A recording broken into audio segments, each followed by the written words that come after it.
Queiram, por gentileza, abrir a palavra do Senhor na carta de Paulo aos Efésios, capítulo 6, os versículos 14 até o 20.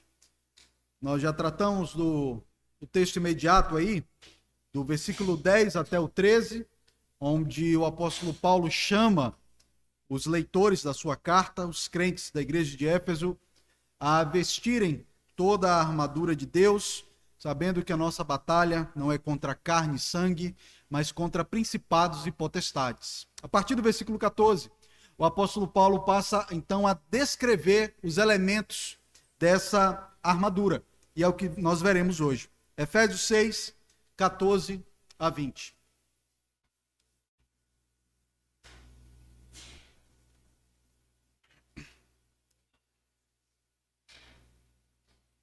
Efésios 6, 14 a 20, eis que diz assim a palavra do Senhor: Estai, pois, firmes, cingindo-vos com a verdade, e vestindo-vos com a couraça da justiça, calçai os pés com a preparação do evangelho da paz, embraçando sempre o escudo da fé, com o qual podereis apagar todos os dardos inflamados do maligno.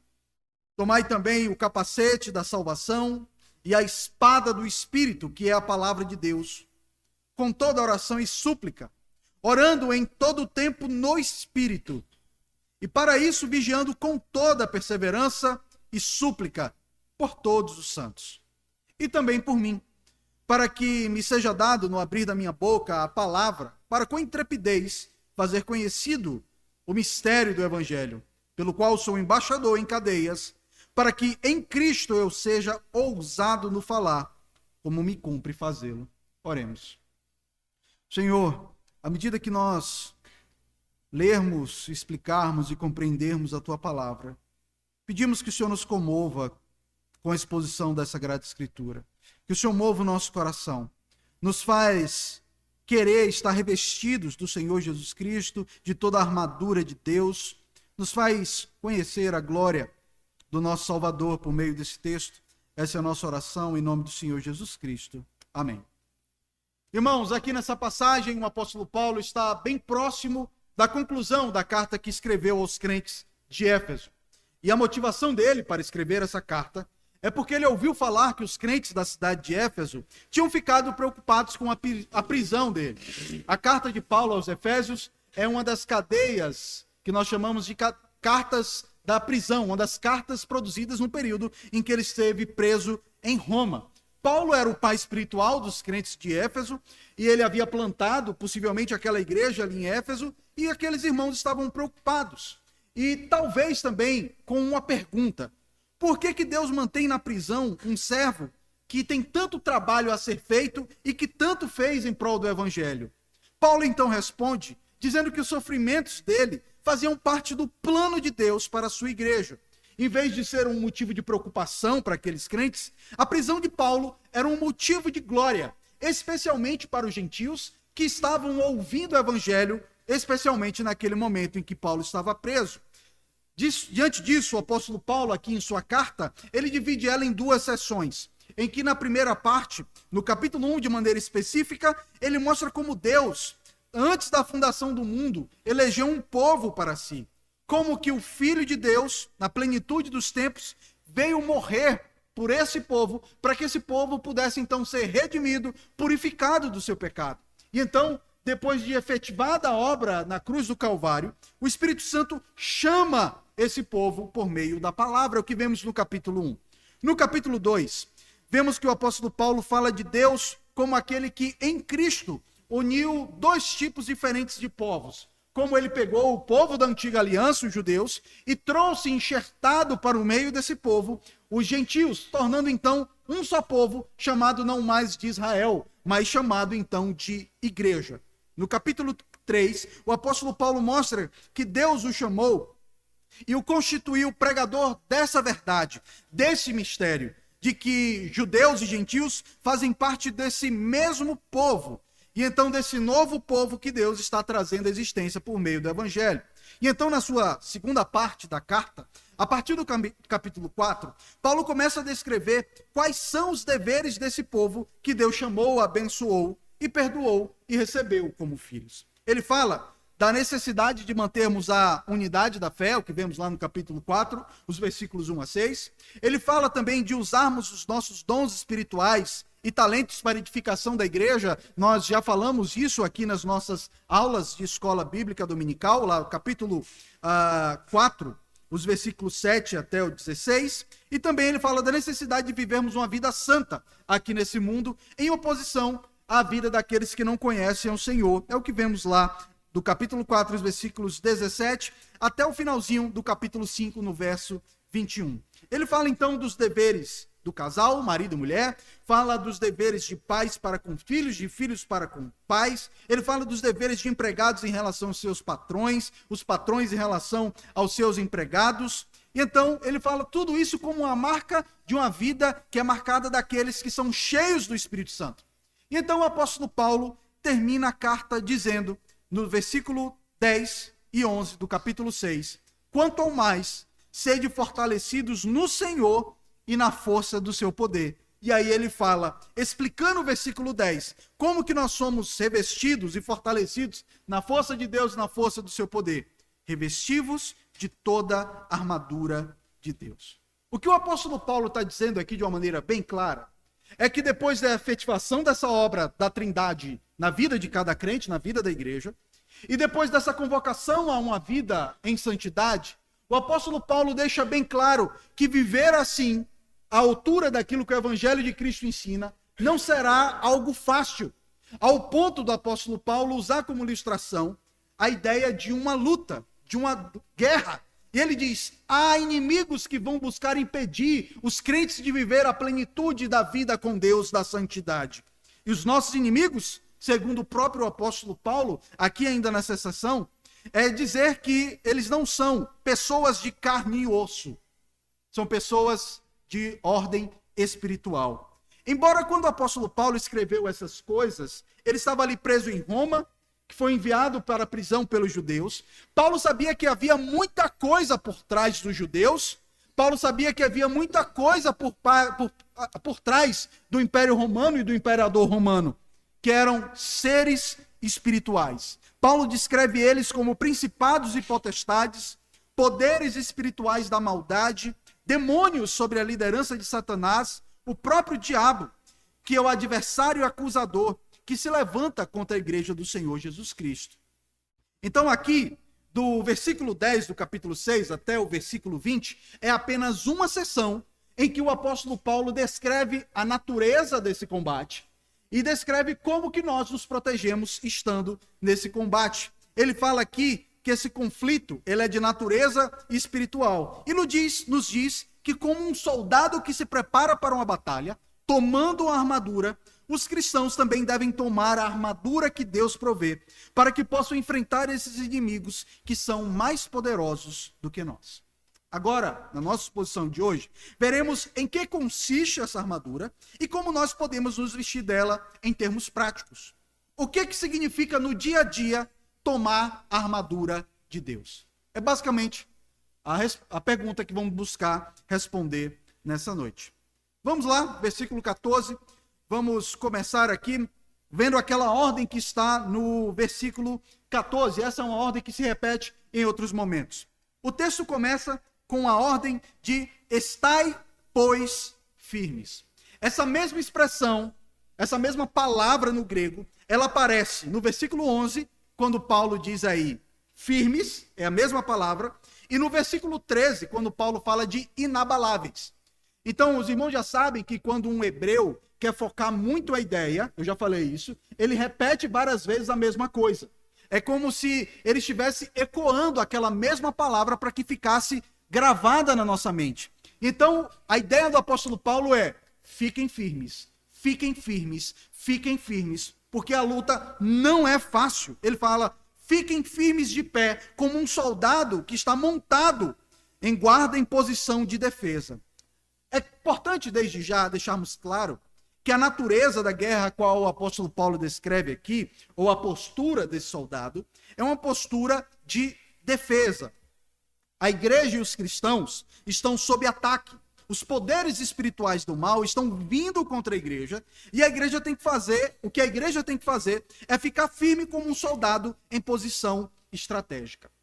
Por que é importante ficar claro isso desde o início da nossa exposição? Que o papel da igreja é ficar em uma posição de defesa. Justamente por causa dos falsos ensinos que existem nos nossos dias. Desde a década de 80, existe um movimento chamado de movimento de batalha espiritual, que diz que a igreja ela tem que partir para o ataque, que a igreja tem que ir atrás dos demônios, saber onde é que os demônios estão intocados, saber nome do demônio, já viu? Qual é o seu nome? Então, famoso, tá? Saber o nome do demônio, perguntar para o demônio o plano, você já viu? Que pergunta, e aí, você vai fazer o quê? Eu vou fazer isso e isso com ela, eu vou acabar com ela. Dá uma entrevista, né? O demônio faz uma entrevista. E também ele mostra como que o diabo ele quer atuar na vida daquela pessoa. E existem ministérios inteiros, irmãos, que foram desenvolvidos nessas igrejas a partir disso. Tem pastor que é especialista em amarrar demônio, decretar a queda do demônio. Já viu? Esses caras estão aí o tempo todo. Mas, na realidade, quando a Bíblia fala do nosso conflito com espíritos maus, ela sempre fala do ponto de vista de defesa. Nós estamos em posição de defesa. Mas aí você pode me perguntar, mas espera lá, pastor, mas eu estou com armadura, será que não tem nada que a gente pode fazer para conquistar, para ir em frente? Bem, a resposta é que não. Não há absolutamente nada que você possa fazer. A resposta está vinculada não ao que a igreja faz, mas àquilo que Cristo fez. Quem venceu Satanás definitivamente não foi você, não foi a igreja, não fui eu, não foi as suas orações, não as suas amarrações, os seus decretos, não. Quem venceu Satanás na cruz do Calvário foi o Senhor Jesus Cristo. Na cruz, Cristo despojou principados e potestades. Ele destruiu aquele que tem poder sobre a morte. Ele amarrou o homem valente, conforme descrito na palavra de Deus. Talvez você já tenha ouvido de amarrar o diabo. Pois é, saiba que ele já está amarrado há 2000 anos, porque o valente o amarrou. O Senhor Jesus Cristo, quando ele veio e morreu na cruz do Calvário, ele limitou a ação de Satanás. É verdade que Satanás está preso há 2000 anos e ele não tem uma ação tão expansiva como ele tinha antes da vinda do Senhor Jesus Cristo. Jesus, então, é o vencedor. E nós, como soldados do seu exército, confiando na vitória dele, nós ficamos preparados contra qualquer investida que Satanás queira fazer contra nós. Talvez alguns de vocês já viram algum vídeo de uma cobra sendo assassinada. Matada, né? Não sei, assassinar não é exatamente a palavra. Mas eu vi um vídeo de um homem que matou uma cascavel, uma das cobras mais peçonhentas que existe. E depois que ele matou, ele arrancou a cabeça daquela serpente. E aí ele foi pegar a cabeça. Só que ainda, tempos depois que a serpente está morta, ela ainda tem reflexos. E aquele homem foi picado por uma cobra morta. E morreu. Eu posso dizer que aquilo que acontece com Satanás é basicamente isso. A serpente já foi esmagada na sua cabeça. Aquele que foi prometido em Gênesis 3,15 já esmagou a cabeça da serpente. Mas saiba que essa serpente ainda tem reflexos. Ela ainda causa males. Ela ainda destrói a vida de muita gente. É por isso que o que Satanás quer é fazer a maior destruição possível. Por isso que Paulo diz, fiquem firmes. Fiquem firmes porque o capitão de vocês já venceu. Agora o que vocês têm que fazer é ficar firme contra o diabo, que ainda é um inimigo poderoso. A ilustração muito utilizada dentro da teologia reformada é a ilustração que existe entre o dia D e o dia V. Talvez vocês leiam algumas coisas a respeito da Segunda Guerra Mundial.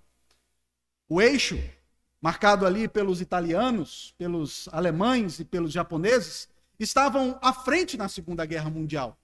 Até que teve o grande dia, o dia da invasão da Normandia, que é chamado de dia D. Foi o dia em que o jogo virou. Os aliados passaram a ter vantagem sobre os alemães, reconquistar terrenos da Europa, reconquistar a França, reconquistar Paris, até que chegou o dia V. o dia que tropas americanas e tropas russas entraram em Berlim, já com Hitler morto, Mussolini morto, e o Japão estava à beira de receber 2 bombas em sua cabeça e entregar então a sua rendição. Esse dia é chamado do dia V.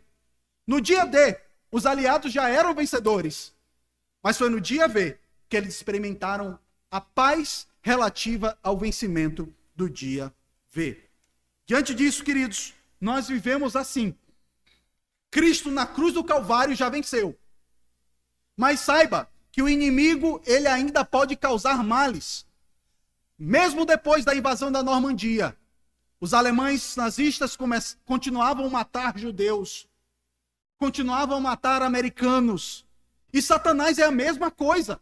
Mesmo depois de derrotado, ele continua querendo derrubar crentes, destruir famílias, fazer toda sorte de mal.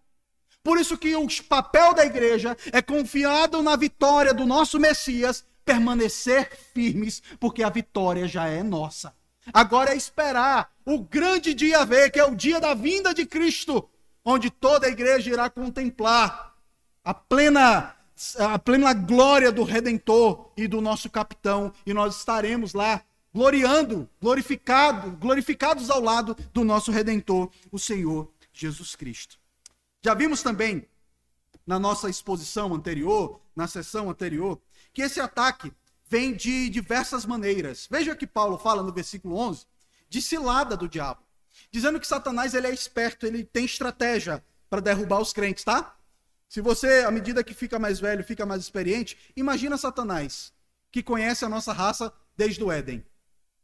Mas também, versículo 16, o apóstolo Paulo diz que esse inimigo tem dardos inflamados.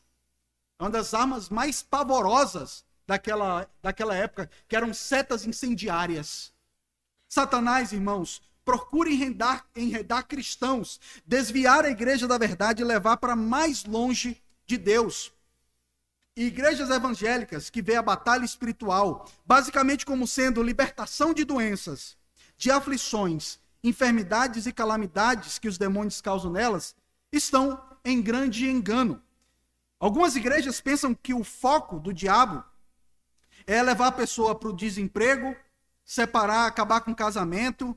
Mas deixa eu lhe dizer, Satanás está menos interessado no nosso corpo do que imaginamos. Na verdade, Satanás, ele é até capaz de deixar você saudável, bonito, muito rico. Não é isso que você vê hoje? Quantas pessoas que são envolvidas com demônios que são muito famosos, ricos, e que falam, tá? Não tem nenhum tipo de vergonha disso.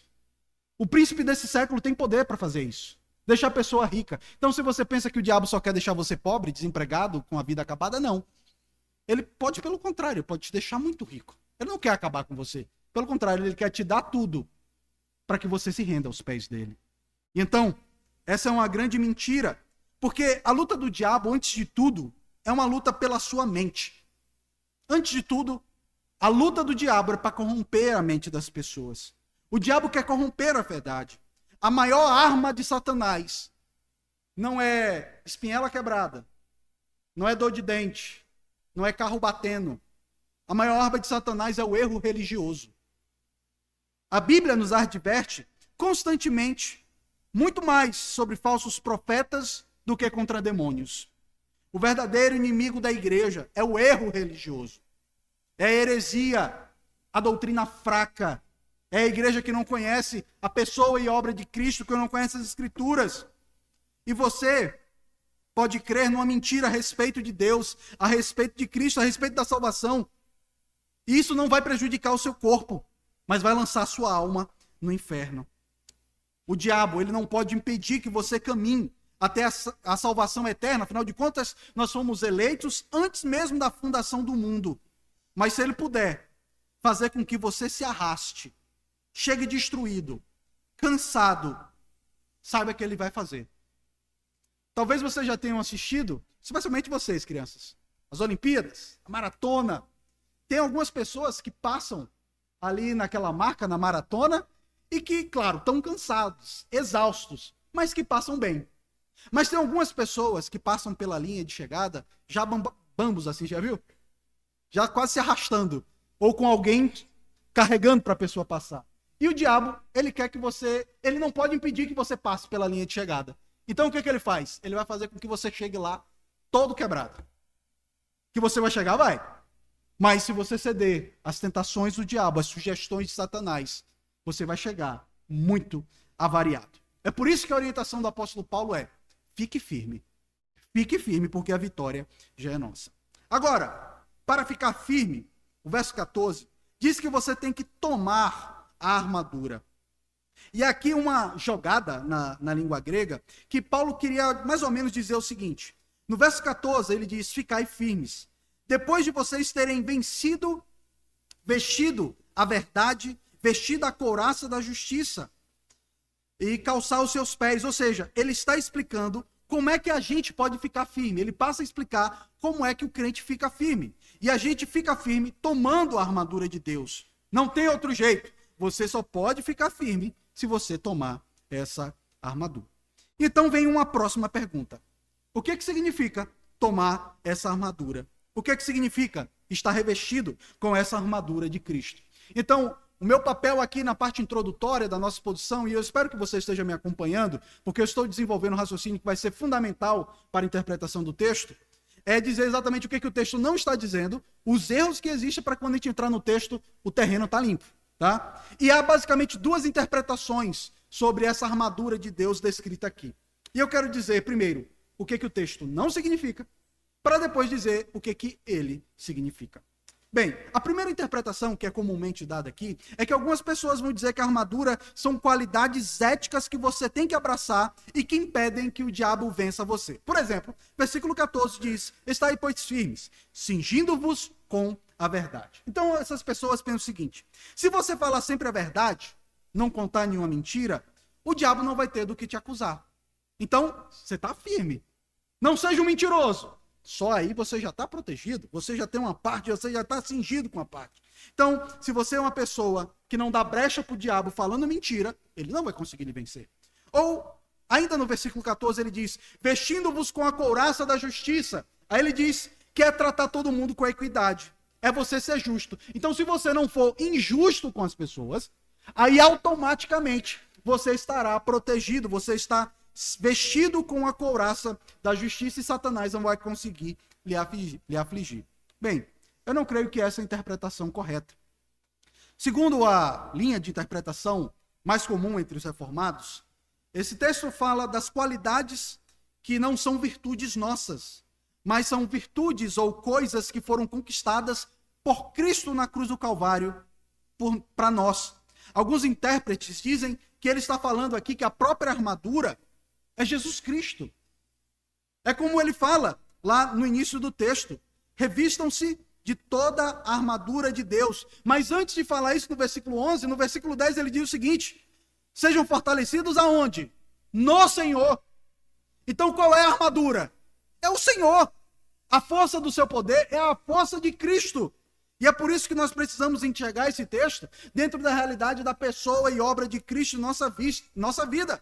Então, naturalmente, você pode ver o apóstolo Paulo falando o seguinte: revista-se de Cristo, e assim você vai resistir a Satanás.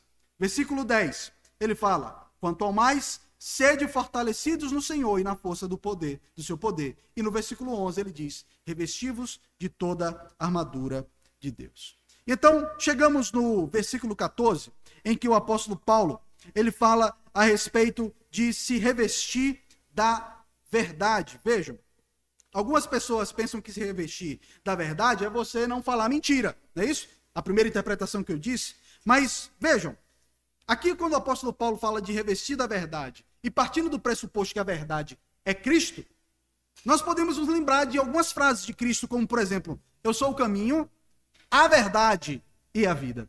Então, revistam-se de Cristo. Então, nós vamos agora passar a analisar as peças dessa armadura, sobre a perspectiva de que essa armadura é o próprio Senhor Jesus Cristo, e as bênçãos vindas da graça dele, daquilo que ele conquistou para nós na cruz do Calvário.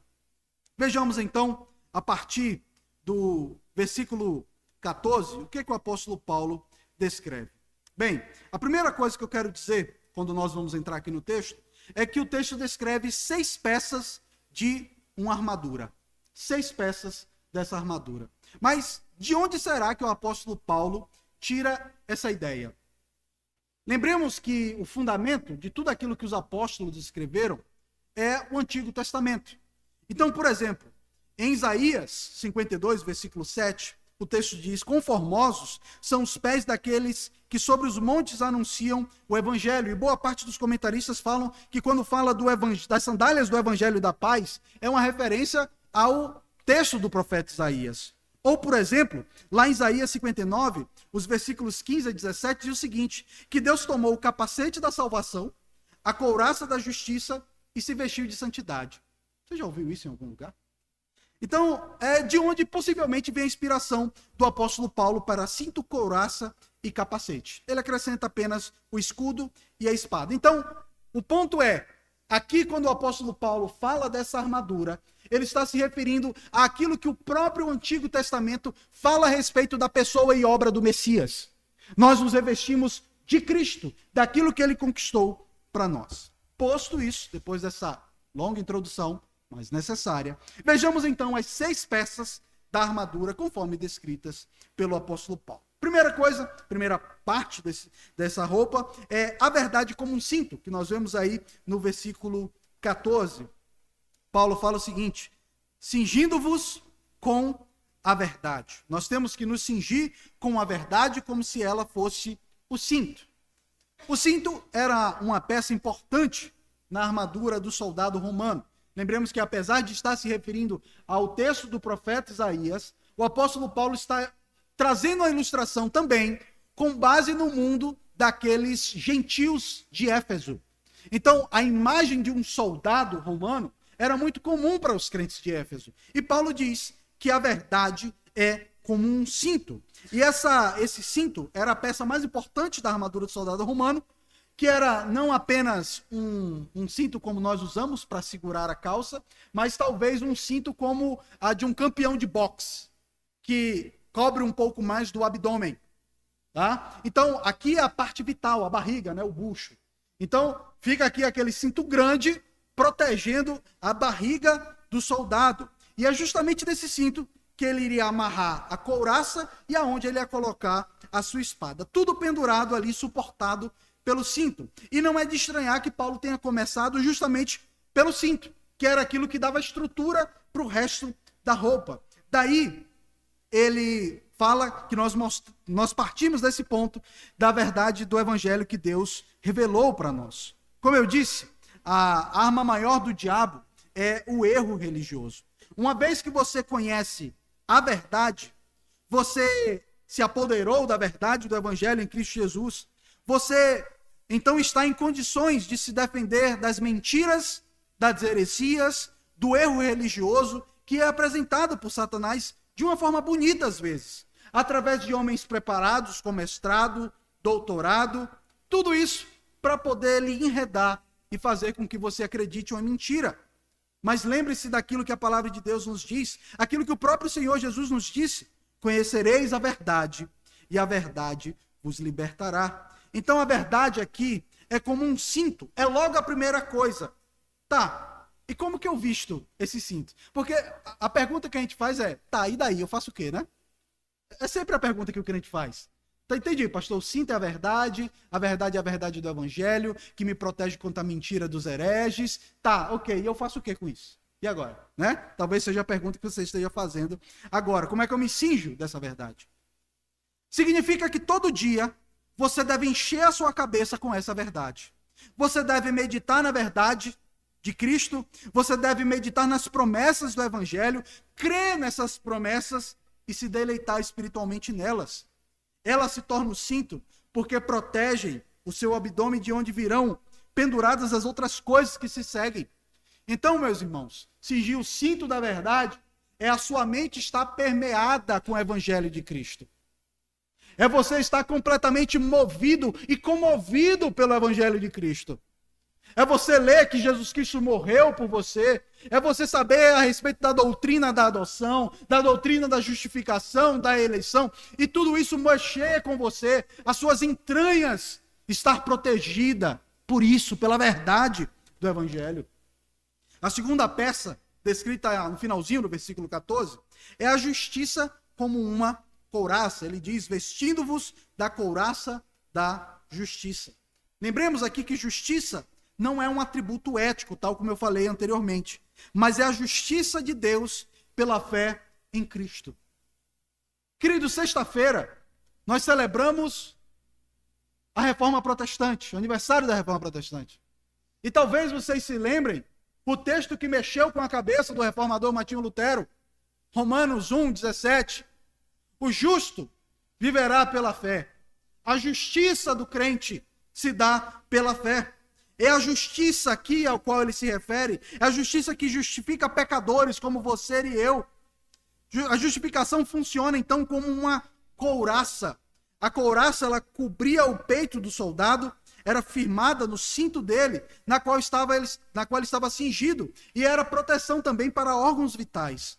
E Paulo aqui compara a justiça em Cristo, em Jesus, ou a justificação, a uma couraça. E a figura dessa comparação é muito perfeita, porque uma vez que você foi justificado em Cristo, diariamente você tem que se lembrar disso. Talvez a melhor ilustração para entendermos o que o apóstolo Paulo está falando aqui, é nos lembrar daquilo que ele falou lá em Romanos, capítulo 8, versículos 31 e 32. Paulo diz, que diremos, pois, à vista dessas coisas? Se Deus é por nós, quem será contra nós? Aquele que não poupou o seu próprio filho, antes por todos nós o entregou, porventura não nos dará graciosamente com ele todas as coisas? E aí no versículo 33, Paulo diz, quem tentará acusação contra os eleitos de Deus? É Deus quem os justifica. Quem pode nos afastar de Deus? Aquele que não poupou seu próprio filho para nos justificar, ele haverá de nos abandonar? De forma alguma. Naquele dia, meus irmãos, em que de repente vem na sua cabeça acusações que diz, de novo, né? Você pecou, né? Aquele mesmo pecado. Todo mundo está vendo, né? Pelo menos Deus viu, hein? Você não presta para nada mesmo, né? Ô inútil, crente hipócrita. Talvez você já tenha passado por isso. É nesse dia, querido, que você tem que lembrar da doutrina da justificação pela fé. É claro que, em certa medida, devemos entender que o Espírito Santo nos convence do pecado, da justiça e do juízo. E se o nosso coração dói em meio ao pecado, isso é um bom sinal. Mas quando permanecemos aí, esse é um mau sinal. Sentir a dor do pecado é maravilhoso, porque é essa dor que nos leva ao arrependimento. Mas ficar apenas na dor pelo pecado mostra que você acha que o seu pecado é maior do que Cristo. É Deus que nos justifica. É Deus que nos torna justos, nos levanta e muda a nossa sorte. E é isso que Paulo diz. Lembre-se que você foi justificado em Cristo. Deus te aceita não com base nos seus méritos, mas pela justiça de Cristo. E diante disso, quem me condenará? Nem Satanás pode me condenar. Absolutamente ninguém. A minha justiça não é minha, mas é do Filho de Deus que na cruz do Calvário se entregou por mim, cumpriu a lei de maneira perfeita e se ofereceu como um sacrifício perfeito pelos meus pecados. E é assim que você toma a justiça como uma couraça para se defender dos ataques do diabo, do acusador, na sua própria consciência. A resposta é você sempre se lembrar que você é justificado não por seus méritos, mas pela justiça do Senhor Jesus Cristo. E isso significa que diariamente, em oração, você deve dar graças pela obra redentora e justificadora do Senhor Jesus Cristo. Chegamos no versículo 15. A terceira parte da armadura descrita pelo apóstolo Paulo, que é a paz do evangelho como um sapato. Versículo 15 ele diz, calçai os pés com a preparação do evangelho. Bem, o calçado do soldado romano era uma semibota entrelaçada, talvez você já tenha visto nos filmes de Hollywood. Era algo de couro, que o soldado usava com o objetivo de evitar que objetos pontiagudos furassem os pés dele no campo de batalha. Não era incomum que os inimigos, o exército inimigo, lançasse alguns materiais cortantes para poder ferir o soldado no campo de batalha. E aí o soldado precisava usar esse sapato ou esse calçado para poder caminhar com segurança dentro do campo de batalha, com firmeza. E o que significa, então, essa paz? E ela pode ser compreendida da seguinte maneira: a paz que o evangelho produz funciona como uma preparação para combate, como os sapatos que um soldado coloca antes de entrar no campo de batalha. Tá? Um jogador de futebol, ele bota a chuteira como preparação, não é isso? Ele não pode botar a chuteira dentro do campo. A preparação é o calçado. Assim também o soldado, ele bota o calçado se preparando para essa guerra. E essa paz que o evangelho traz é comparada a esse sapato que o soldado coloca no início do conflito. Essa paz que ele descreve aqui é a paz do evangelho, ou a paz que o evangelho produz.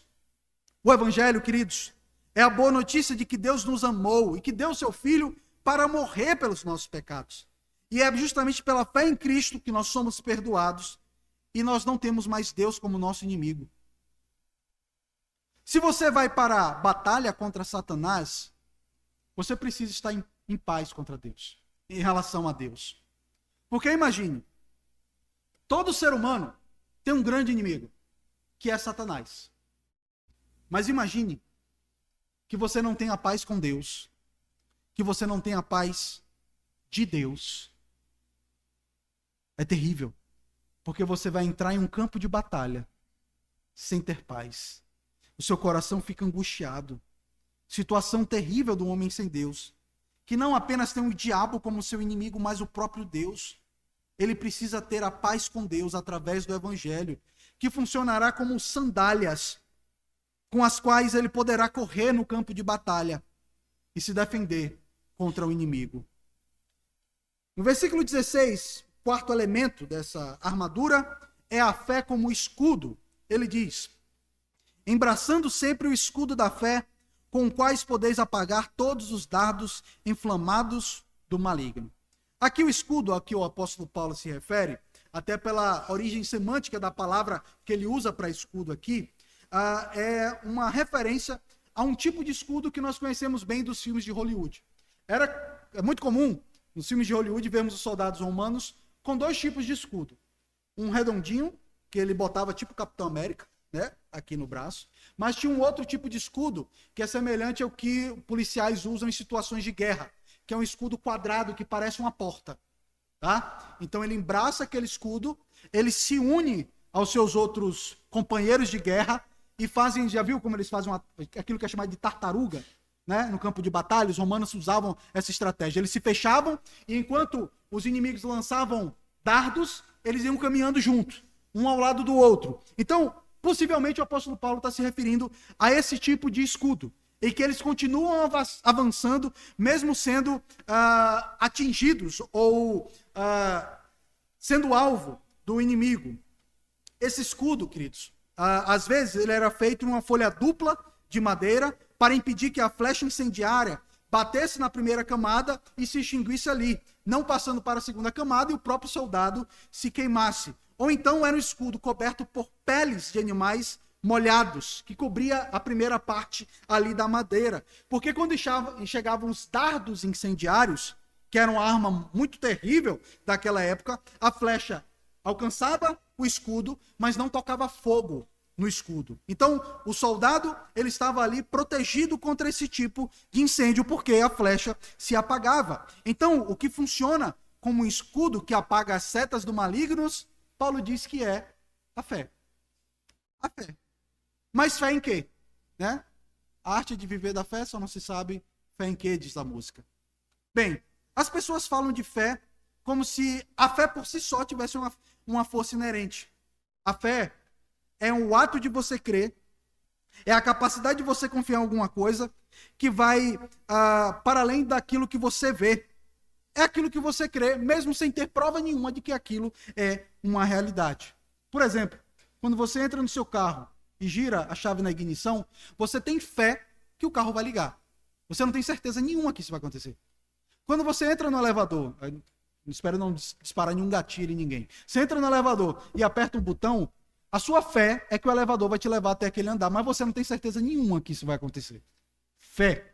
E a fé, ela pode ser de diversas ordens. Então, Uma coisa que deve ficar bem claro é que não importa se você tem fé, mas em quem você tem fé, ou no que você tem fé. Você pode ter fé em uma mentira e ir para o inferno, mesmo tendo fé. Você vai ser condenado, porque o que salva não é o fato de ter fé, mas aquilo em que você crê. Quem salva é Cristo, não é a fé. Algumas pessoas chegam assim: pastor, eu acredito muito na fé. Pois não acredite não. Pois não acredite na fé. Acredite em Cristo, no autor da fé, daquele que nos salva. Não acredite na sua oração. Já viu gente que diz: eu acredito muito na oração, pastor. Pois não acredite na oração. Porque as pessoas oram em diversas linhas religiosas, mas o que vale é para quem oramos. É o alvo da fé, é o alvo da oração. É isso que vale mesmo de fato. Por isso, ele fala aqui que a fé funciona como escudo. A fé no Senhor Jesus Cristo. E como é que eu me revisto dessa fé, pastor? Como que eu posso botar esse escudo da fé diariamente? Bem, eu tenho que exercitar minha fé diariamente. Todo dia, em oração, gastando tempo com Deus, lendo a palavra, meditando na palavra, enchendo a minha mente com a palavra de Deus, vendo as grandes promessas. É fazendo isso que a sua fé vai brotar. Uma boa ilustração é a ilustração da academia. Veja, se você não for para a academia, o seu músculo naturalmente vai entrar em um processo de perder massa muscular. Acho que a partir dos 30 anos, né? Então já estou nesse processo, né? Então é por isso que é tão recomendado não apenas o exercício cardiovascular, mas puxar ferro mesmo, porque é isso que vai fortalecer o seu músculo. E a fé é a mesma coisa. A sua fé, se você não fortalecer ela vai ficar murcha. A sua fé vai ficar fraca. E aí vem as rupturas, vem as lesões. Assim como você precisa cuidar e exercitar o seu corpo, você precisa exercitar a sua fé, fortalecer a sua fé no Senhor. Versículo 17, a quinta parte dessa armadura, a quinta peça, está lá no verso 17, diz o seguinte: tomai também o capacete da salvação, geralmente também feito de couro e peças de metal, protegia a cabeça do soldado. Claro que é uma parte muito importante. Se o soldado for atingido na cabeça, já era. E o capacete aqui representa a salvação que nos é dada em Cristo. E como que eu me aproprio desse capacete da salvação? Talvez nós estejamos falando aqui da certeza da salvação. Boa parte dos comentaristas falam que aqui é uma referência ao fato de você ter certeza de que você é salvo. O capacete, então, é a fé, a confiança de que eu sou salvo no Senhor Jesus Cristo. Então, crentes incertos são como soldados vacilantes sem capacete. E é possível uma pessoa ser crente de verdade e não ter certeza da salvação. A nossa confissão de fé fala até que a nossa fé, em alguns momentos, é mais forte, outrora ela é mais fraca, mas há algumas razões pelas quais um crente pode não ter certeza da sua salvação. Primeiro, a ferida decorrente de um pecado. Quando a gente peca, a gente se pergunta: será que eu sou um crente mesmo? Então, o pecado é o tipo de coisa que tira de nós a certeza da salvação. Outra coisa, doutrina errada. Doutrina errada. Queridos, lembra-se que eu falei no início da nossa exposição que o maior interesse do diabo é deixar a nossa fé manca, é ensinar mentira. Uma das coisas que ele faz é dizer que a gente não pode ter certeza da salvação. A certeza de que Cristo mudou a minha vida e que eu pertenço a Ele. A única base que temos para termos certeza na salvação não é a nossa bondade, mas é a imutabilidade de Deus na pessoa de Cristo. Terceira coisa, outra coisa que pode abalar o crente na certeza da salvação é exatamente o próprio Satanás. E deixe-me dizer, crentes que não têm certeza da salvação se tornam instáveis. Eles se tornam como um soldado vacilante no meio do campo de batalha. A certeza da salvação funciona como um capacete. E chegamos na sexta e última parte da armadura, segunda parte do versículo 17, a palavra de Deus como espada, ele diz: tomai a espada do Espírito, que é a palavra de Deus. Tem dois tipos de espada que eram usados pelo soldado romano. Uma espada que era comprida, que possivelmente não é o que o apóstolo Paulo menciona aqui, mas tem uma espada mais curta, que era levada na cintura, e que o soldado usava na luta corpo a corpo, em defesa. E possivelmente essa que o apóstolo Paulo se refere aqui. E ela é representada pela palavra de Deus. E Paulo está dizendo que a espada que nós usamos é a palavra, e que essa é uma espada do Espírito. Ou seja, a espada que o Espírito Santo usa para nos proteger é justamente a palavra. Talvez a melhor ilustração para aquilo que estamos dizendo aqui seja a própria tentação do Senhor Jesus Cristo no deserto. Se lembra quando Satanás começou a fazer propostas e ofertas para o Senhor Jesus Cristo? Jesus Cristo sempre respondeu da mesma forma: está escrito, está escrito, está escrito. Porque é justamente a palavra do Senhor que nos protege. Agora, como é que você vai responder a isso se você não conhece a Bíblia? Ah, pastor, eu quero estar com a armadura toda boazinha, toda certinha. Tá aí a espada do Espírito, que é a palavra de Deus. Como você vai ter essa espada do Espírito se você não conhece a palavra? Sabe por que muitos crentes caem? É porque eles não sabem onde está escrito. Vem a tentação, vem a proposta indecente, e não vem na sua cabeça: está escrito, tal como aconteceu com o Senhor Jesus Cristo. Se você quer saber porque muitas vezes você cai, é porque você não lembra aonde está escrito, para que o Espírito Santo lhe proteja com a espada dele. Agora, fechando, o verso 18, Paulo diz que nós devemos fazer isso com toda oração e súplica, orando em todo o tempo no Espírito, e para isso vigiando com toda perseverança e súplica por todos os santos. Eu quero sugerir que aqui esse versículo 18, ele está ligado ao verso 13. Então, a interpretação seria o seguinte: portanto, tomai toda a armadura de Deus. Aí ele descreve a armadura, que nós vimos. E no final, no início do versículo 18, ele diz: tomem essa armadura de Deus com toda oração e súplica. Em outras palavras, o que Paulo está dizendo é que a maneira pela qual nós tomamos toda a armadura de Deus é por meio da oração. Com toda oração e súplica em todo o tempo. Quando Paulo fala de oração e súplica, ele quer dizer também todo tipo de oração. Isso envolve louvor, adoração, ações de graças, confissão, intercessão. Há vários tipos de oração na Bíblia. Para isso, então, ele usa essas duas palavras para atingir um campo de compreensão maior. Uma oração simples, como implorar ao Senhor. E ele diz que nós devemos fazer isso em todo o tempo. Sabe como é que você usa, ou que você se apropria desses 6 elementos da armadura de Deus? Orando. Suplicando a Deus. Quando eu vou fazer isso? Ah, é só de manhã quando eu acordo?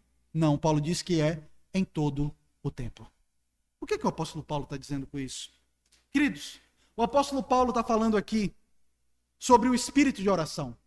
Sabe aquilo que a palavra de Deus diz sobre orar sem cessar? É isso. Você está na escola, você está orando. Você está dirigindo, você está orando. Você está em casa, você está orando. Você está na igreja, você está orando. É você estar o tempo todo em comunhão com o Senhor, falando o tempo todo do Senhor, com o Senhor. É assim que você se reveste da armadura de Deus. E Paulo fala que nós fazemos isso pelo Espírito de Deus. Ou seja, é o Espírito que nos conduz a isso o tempo todo. Ele ainda fala no versículo 18 que essa oração é com toda perseverança. Ou seja, perseverando em oração, não deixando de orar. E aí no finalzinho do versículo 18 ele diz: e súplica por todos os santos. Talvez você pense o seguinte: eu preciso da armadura de Deus. Para quê? Para que eu fique firme. E Paulo diz: espera lá. Quer saber como é que você vai estar revestido com a armadura de Deus? Orando o tempo todo. Suplique, implore com o auxílio do Espírito. Mas você vai fazer orando só por você? Negativo. Você também vai suplicar por todos os santos. Lembra da ideia do escudo? Você não está sozinho nessa batalha. Tem outra pessoa com escudo ao seu lado. Tem outra pessoa com escudo na sua retaguarda, do seu lado direito, do seu lado esquerdo, protegendo você em oração. E é essa a beleza do exército de Cristo. Temos elementos, temos ferramentas, não apenas para nos proteger, mas para proteger os irmãos. Orando o tempo todo, orando sem cessar. Então você quer vestir a armadura de Deus, ore por você, mas não deixe de orar pelo seu irmão. Porque é assim que você se apropria dessa armadura de Deus. E aí o apóstolo Paulo, no versículo 19, faz uma observação. Ele diz, e por mim, e também por mim. Ore por todos os santos e por mim, o maior de todos os pecadores. Paulo sabe a importância da oração, irmãos. Tanto que o que ele diz aqui é, ore por todos os santos, mas não esqueça de mim. E o que é que o apóstolo Paulo está pedindo? Vejam a natureza do que ele está pedindo. Lembremos, esse homem está preso. Ele não está dizendo, orem por mim, para que eu seja liberto da prisão. Não. Ore por mim. Veja a continuação do texto. Para que me seja dada, no abrir da minha boca, a palavra. Ore por mim. Para que no abrir da minha boca, ali na cadeia, venha para mim a palavra. Para com intrepidez fazer conhecido o mistério do evangelho. O mistério aqui é uma referência à chegada de gentios também no meio da igreja, junto com os judeus, tá? E o apóstolo Paulo ainda conclui no versículo 20, pelo qual sou embaixador em cadeias. Já parou para pensar? Ser um embaixador num lugar legal é muito bom, né? Nossa, na Europa. Já pensou? Coisa boa? Nos Estados Unidos, Canadá, Austrália, só lugar bom. Mas Paulo diz, eu sou embaixador de Cristo. Mas sabe aonde? Nas cadeias. Em cadeia. Ore por mim. Eu preciso da oração de você. E é por isso que ele fala, para que em Cristo eu seja ousado para falar, como me cumpre fazê-lo.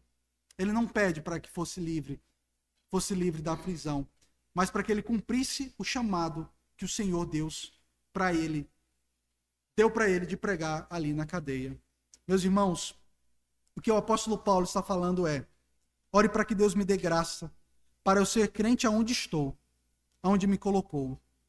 Ore para que Deus me ajude a ser crente no meu casamento, no meu trabalho, no meu negócio. Ore por mim para que eu seja crente ali, onde Deus me colocou. Seja em uma situação difícil, ou seja, uma situação favorável. Queridos, eu quero encerrar a nossa exposição trazendo algumas aplicações, como de costume. Primeiro, eu quero lembrar aos irmãos que nesse exato momento que estamos aqui, é uma batalha acontecendo. E nós não vemos. Afinal de contas, são principados e potestades, poderes dominadores do ar que nós não vemos. E que você deve acordar para isso. Acorde. Não é brincadeira o que o apóstolo Paulo está falando. Para você estar protegido nessa batalha, Deus teve que se fazer homem. Viver entre nós. E ser pendurado em um madeiro como um maldito. Apanhar, para que pudéssemos ser protegidos nessa batalha. Por isso, saiba que todas as vezes em que Satanás propor alguma coisa pecaminosa para você, é Satanás tentando derrubar você, tentando destruir seu casamento, tentando destruir a sua vida com Deus, destruir a sua fidelidade ao Senhor. Não sejam inocentes. Há uma batalha que acontece. E como Martinho Lutero diz, o homem ou é um cavalo montado por Deus, ou é um cavalo montado por Satanás. Você, que é a habitação do Espírito Santo, seja muito prudente ao lidar com pessoas que não têm o Senhor Jesus Cristo, que dizem que tal coisa não tem problema. É tudo tranquilo. Qual o problema dele fazer isso ou de viver dessa forma? Lembre-se da batalha. E você precisa ficar de pé. Lembre-se também que nessa batalha, em segundo lugar, ela não é uma batalha para que você fique doente, para que você fique pobre, mas é uma batalha pela sua mente, para que o pecado comece a ser palatável a você. Você comece a achar que aquilo que é reprovável não é mais reprovável. Aquilo que é contrário à palavra de Deus, não, para lá, mas isso é ser muito fundamentalista. Vai ser muito xiita isso. É isso que nos acusam. E então, lembre-se que Satanás, ele usa ideias para derrubar pessoas. Os irmãos devem se lembrar bem da aula de escola bíblica dominical, dada pelo reverendo Piacente. Aqueles que estiveram aqui devem se lembrar muito bem. Como que Satanás, usando homens, entrou em universidades, entrou na sua TV, entrou no seu celular, trazendo ideias pecaminosas e reprováveis. Porque ele quer cativar a sua mente. Ele quer lhe escravizar justamente na sua mente. Em terceiro lugar, lembre-se que a maior arma que o diabo usa nessa guerra espiritual é a mentira, a corrupção da verdade. Distorcer a verdade para te levar a crer no erro. E em quarto lugar, a minha última aplicação. Lembre-se que em Cristo Jesus, você já está em uma posição de vitória. Em Cristo, somos mais do que vitoriosos. Enquanto isso, diariamente, tome a armadura de Deus em oração. Você já ouviu aquela expressão tome posse? Eu vi um pregador falando desse texto, e dizendo, a armadura está aí, já nos foi dada em Cristo. Se aproprie dela. Tome posse. Aí sim cabe, viu? Tome posse. E faça isso gastando tempo com Deus, em oração e meditação com a palavra, enchendo a sua mente com a palavra de Deus. E eu sei que nessa noite a gente lutando aqui. Eu sei que tem gente que tem grandes lutas. Mas deixe-me falar. Você não vai vencer essa luta com a força do seu braço. Priorize no seu dia tempo com o Senhor, orando o tempo inteiro. Gaste o seu dia, o seu tempo na presença do Senhor. E talvez, nessa noite, aqui na nossa igreja, estejam soldados feridos, confusos, incertos, presos em comportamentos pecaminosos, presos em relacionamentos pecaminosos, a qual tem dificuldade de se livrar, hábitos, atitudes que impedem você de ter a alegria da salvação, a certeza da salvação em Jesus Cristo. Mas deixa eu lhe dizer, há um caminho para você se reerguer. E esse caminho é um arrependimento. Deixar o seu pecado. E é possível também que nessa noite haja alguém aqui que ainda não entendeu o evangelho do Senhor Jesus Cristo. E deixe-me dizer, você que não está em Cristo, você tem dois inimigos. E esses dois inimigos você não pode resistir a eles. Você não tem força para superá-los. Primeiro, você tem Satanás contra você. Porque o que ele veio fazer é matar, roubar e destruir. E ele não vai ficar satisfeito enquanto não acabar com você. Mas há um outro tipo de inimigo, que é o próprio Deus, que está contra todos aqueles que não se rendem ao Senhor e ao seu ungido. Se Deus for por nós, quem será contra nós? Mas se o próprio Deus for contra você, quem pode ser a seu favor? É por isso que nessa noite, o convite do Evangelho é para que você se arrependa do seu pecado. Que você se revista de Cristo Jesus. Aquele que nos via o Espírito Santo da promessa. É aquele que diz, eu lhe justifiquei. É aquele que lhe dá a fé salvadora. É aquele que confirma a salvação. É aquele que lhe dá o escudo, é aquele que lhe dá a espada do Espírito. E então você estará protegido no dia da ira vindoura do Senhor Deus. E você estará protegido ainda nessa vida dos dardos inflamados do maligno, que ele continua lançando contra os crentes. E é por isso que o apóstolo Paulo diz, 3 vezes nessa pequena sessão, fiquem firmes. Igreja Presbiteriana Nova Aliança, fiquem firmes como soldados valorosos do Rei, sabendo que a vitória já é nossa. Até o dia de Cristo Jesus, você está revestido com aquilo que Ele fez por você, com a palavra que lhe dá sabedoria, para que você possa caminhar em meio à escuridão desse mundo tenebroso.